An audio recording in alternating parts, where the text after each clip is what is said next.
Hello, good morning. Kumusta kayo dyan? Dito malamig. Dito ako ngayon sa Mount Thorley. Power and mining ang kliyente. So mga 1 oras mula Rutherford. Yun ang binabiyahe.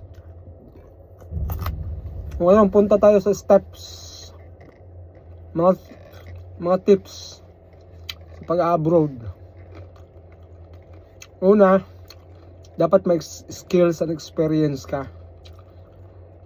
So kailangan kung may skills ka, dapat sabayan mo ng experience kasi importante yun. Hanapan ka lang at least 2 to 3 years experience. So pag meron ka na yan, assuming meron ka na yan, gawa ka ng CV ngayon. CV, resume. So kung may sa CV mo, gawa ka doon ng job description, lagyan mo ng job description. So kung medyo hindi mo pa makapa, madali lang ngayon, Google ka lang, anong position mo, type mo job description, makikita mo doon, mamili ka lang doon, tapos copy paste mo yung mga maganda, lagay mo sa CV mo ngayon. So yun ang magiging pundasyon mo sa yung personality, sa yung profile, yung CV mo. So after nyan, siyempre, sa sunod na video na. Thank you, bye-bye.